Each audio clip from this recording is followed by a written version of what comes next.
Jude Bellingham vient de lancer sa saison. L'Anglais est l'unique buteur dans la victoire du Real Madrid contre la Juventus de Turin en Ligue des Champions. Cela fait 3 sur 3 pour les hommes de Xabi Alonso qui réalisent le parcours parfait pour l'instant dans l'arène des compétitions alors que la Juventus Turin s'enfonce encore plus avec 7 matchs sans victoire et surtout avec aucune victoire en Ligue des Champions pour le moment. Dans ce classique des années 2010, il y a eu beaucoup d'occasions, surtout du côté du Real Madrid, qui a pris un peu de temps à rentrer dans sa rencontre. Le premier quart d'heure était très équilibré, voire même à l'avantage de la Juventus de Turin.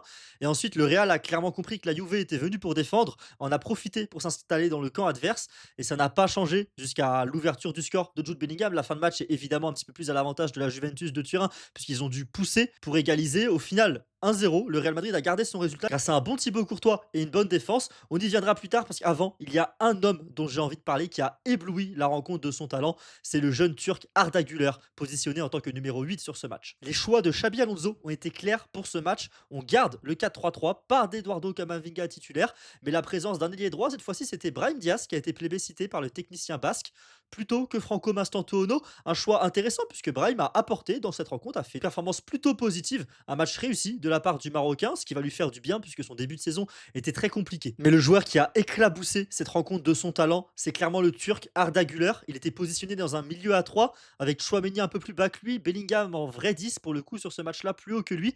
Et Arda Güler a maîtrisé le tempo de la rencontre. Il était le métronome de ce Real Madrid. Il a réussi 7 passes avant un tir sur ce match-là. C'était clairement lui l'élément créatif de cette équipe. C'était lui aussi qui était très bon pour faire tourner le ballon, pour le faire avancer à la relance après que la première ligne soit cassée. Un match exceptionnel de sa part, puisque même dans les duels, il a répondu présent avec 6 duels remportés sur 11. Un match complet de la part du Turc au poste de numéro 8, son nouveau poste peu à peu sous les ordres de Xabi Alonso. Et une rencontre vraiment éblouissante de sa part sur tous les fronts qui lui a valu le trophée d'homme du match décerné par l'UEFA. Et je pense que tout le monde, ou quasiment, l'a comme homme du match sur cette rencontre. Bravo Arda Güler, magnifique performance. Si c'est Arda Güler qui est le meilleur joueur de ce match, je pense que la performance la plus énigmatique est celle de Jude Bellingham. Il a d'abord commencé sa rencontre en paraissant perdu sur le terrain. Il y avait Chouameni et Arda Güler qui étaient positionnés à côté, un petit peu dans une sorte de double pivot. Et Jude Bellingham ne savait pas trop où se mettre, je trouve, sur cette première période. Il est quand même peu à peu monté en puissance en comprenant son rôle, comprenant les zones où il pouvait se rendre utile pour le Real Madrid, jusqu'à marquer un but en renard des surfaces, un peu à l'instar de son début de saison 2023-2024, où l'Anglais marquait à presque chaque match de cette manière-là sur le début de saison. Et on a senti que son but l'a complètement libéré. On a vu un autre Jude Bellingham, après qu'il ait été enfin sur la feuille de marque pour la première fois cette saison. Il était partout sur le terrain après son but et il était beaucoup plus juste dans ses choix, dans son positionnement. Il a réussi tout ce qu'il a entrepris sur la fin de rencontre, sur la dernière demi-heure. Et ça envoie clairement des signaux très positifs à Xabi Alonso, qui, je trouve, avait du mal à mettre Jude Bellingham dans des conditions parfaites. Il sortait d'un match plutôt raté contre Retafe. Là, il était pareil, sur une performance plutôt difficile en première période, mais finalement, il a pris la mesure de son adversaire, il a pris la mesure du tempo de la rencontre, il a réussi à être décisif et surtout à briller sur la fin du match. L'autre joueur qui a été brillant ce soir, c'est Vinicius Junior. C'est lui qui débloque la rencontre sur une action où il est face à 3-4 joueurs de la Juventus. Il arrive à glisser une petite frappe qui vient mourir sur le poteau. Jude Bellingham est là pour la reprendre. Et au-delà de cette action, Vinicius Junior a été excellent dans la création d'occasions, dans la provocation aussi, que ce soit des fautes, il a aussi obtenu des corners. Un match complet de la part du Brésilien qui aurait pu être passeur décisif en délivrant un ballon de but à Kylian Mbappé, même si Di Gregorio s'est très bien interposé sur la frappe du Français. Match complet, en tout cas de la part de Vinicius Junior dans sa compétition. Encore une performance très prometteuse après sa belle entrée en jeu contre Retafe et son doublé avant la trêve contre Villarreal. Ça continue à bien marcher pour le Brésilien au Real Madrid. Je viens de mentionner Kylian Mbappé, ce n'était pas son match ce soir. Je trouve pas qu'il ait été mauvais dans le jeu, qu'il ait été mauvais non plus d'ailleurs dans les appels, dans le jeu sans ballon ou dans le jeu avec ballon. Mais par contre, ce n'était pas son soir à la finition pour le coup, puisqu'il a eu 3 vraies balles de but sur cette rencontre-là. Il termine avec aucun but marqué, seulement la deuxième fois cette saison après le match contre Mallorca. Il a quand même été décisif 10 fois sur les 12 rencontres du Real Madrid cette saison. On va pas lui en vouloir, on va pas lui tomber dessus. Il va falloir se reprendre par contre parce que ce week-end, c'est Classico pour le Real Madrid, un match que je vais évidemment couvrir en long et en large sur ma chaîne YouTube, ne vous inquiétez pas.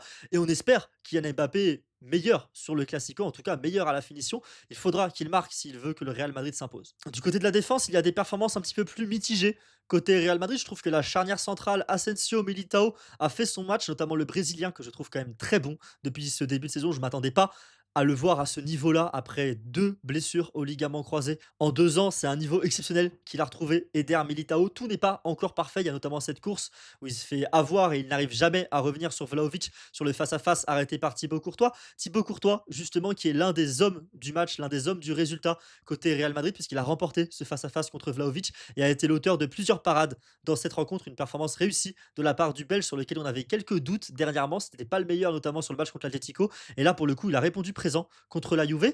Les latéraux, par contre, là, pour le coup, c'est vraiment plus mitigé, je trouve. Alors, Valverde n'est pas à son poste, donc on va être assez indulgent, même si je ne trouve pas qu'il fasse un match particulièrement bon. De l'autre côté, Carreras, c'est pareil. Je le trouve pas très convaincant sur cette rencontre. Depuis son match raté contre l'Atlético, j'ai un petit peu du mal avec ce que propose Alvaro Carreras. Je le trouve un petit peu plus sur la retenue, un peu plus timoré que ce qu'il avait montré sur le début de saison. C'est dommage, il va falloir se ressaisir parce que c'est Lamine Yamal, tout simplement, qui l'attend le week-end prochain.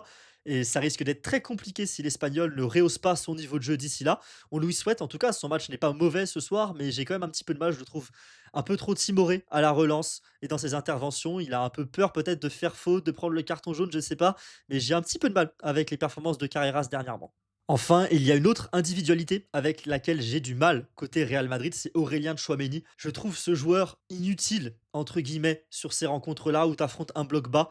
Il y a trop de passes latérales. Oui, son match est propre, bien sûr, il y a que 2 pertes de balles et Tchouaméni ne va pas perdre le ballon, il ne va pas rater ses passes, mais il y a trop peu de prise de risque de sa passe dans une rencontre où il a le temps de voir ce qui se passe autour de lui, il a le temps de faire des choix peut-être un petit peu plus tranchants aussi. C'est vraiment un match sans saveur, un match yaourt nature, comme aiment le dire certains autres journalistes. Et c'est dommage de la part de Tchouaméni, on l'avait vu à Monaco être dans un double pivot, être un joueur qui était porté vers l'avant, qui était très tranchant. On l'a vu aussi par période au Real Madrid être capable de faire avancer le ballon, de faire progresser le jeu. On l'a vu aussi en équipe de France proposer ces choses-là. Et là, c'est compliqué face à un bloc bas côté Real Madrid. Je ne trouve pas qu'il soit au niveau Aurélien Tchouaméni et c'est vraiment dommage. Face au Real Madrid, comme je l'ai déjà mentionné dans cette vidéo, Igor Tudor était clairement venu pour jouer le match nul, en tout cas pour jouer un football défensif, un 5-3-2 bien compact. Il a sorti le technicien croate avec pour le coup un manque d'idées claires, je trouve, au milieu de terrain. Kefrem Thuram fait une belle performance. Il sort malheureusement un peu tôt dans ce match-là, à la 60e minute, juste après l'ouverture du score du Real Madrid. Il faisait un plutôt bon match. C'était le seul, je trouve, au milieu de terrain à réussir à peser sur la rencontre. Les autres bonnes performances du côté de la Juventus, c'est Gatti qui a clairement été impérial défensivement et Di Gregorio qui aurait pu clairement ne pas sortir toutes les frappes qu'il a sorties sur ce match-là. Sa double parade, notamment sur Mbappé et Valverde, si je dis pas de bêtises, est exceptionnel et il a retardé l'échéance et ensuite empêché le but du 2-0 côté Real Madrid. Une belle performance de la part du portier italien, mais ça ne suffit pas. Surtout que je trouve que la Juventus a quand même eu beaucoup de mal, que ce soit sur les ailes, que ce soit aussi Vlahovic et Yildiz en attaque. Vlahovic qui rate après une belle course pour le coup, mais qui rate son face-à-face contre Thibaut Courtois.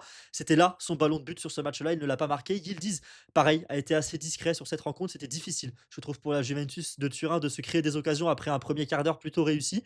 Il y avait les consignes de Tudor de rester assez bas, de passer par les ailes, de jouer en transition très rapide, en une ou deux passes, d'atteindre le camp du Real Madrid. Ça n'a pas marché. Pour le coup, les changements de Tudor non plus n'ont rien apporté. On sent quand même un entraîneur sans solution, avec 7 matchs sans victoire d'affilée. Ça chauffe en plus pour ses fesses du côté de la vieille dame. Attention, Igor Tudor, moi personnellement, en tout cas, je n'ai pas été convaincu sur ce match-là de la part de ses choix, de la part de ses changements, et même si ses joueurs n'ont pas tous répondu présent non plus. Le Real Madrid de Xabi Alonso a donc pris son temps pour trouver la solution face à ce bloc bas de la Juve, mais a réussi à le faire craquer en s'imposant sur la plus petite démarche 1-0. Le Real Madrid est à 3 victoires en 3 matchs en Ligue des Champions et est donc évidemment dans les 8 premiers et dans le wagon de tête de cette Ligue des Champions. Une bonne nouvelle pour le Real qui avait eu un petit peu de mal, rappelez-vous, l'an dernier en phase de Ligue avec une défaite contre Lille, notamment une défaite contre Liverpool aussi. Là, le Real Madrid, pour le coup, est dans le bon wagon et en mentionnant Liverpool, évidemment, c'est important puisque c'est le prochain match du Real Madrid, un déplacement à Anfield contre les Reds de Liverpool pour la Juve. Le prochain match de Ligue des Champions, ce sera contre le Sporting. Victoire obligatoire pour la Juventus qui n'a toujours pas remporté le moindre match dans cette Ligue des Champions. En championnat, ça fait plusieurs fois que je le dis dans cette vidéo, le Real Madrid va jouer à domicile le Classico ce week-end contre le Barça dimanche à 16h15, tandis que ce sera la Lazio sur la route de la Juventus de Turin pour enfin mettre fin à cette série noire de 7 matchs sans victoire. Sur ce, je vous remercie d'avoir regardé cette vidéo jusqu'au bout.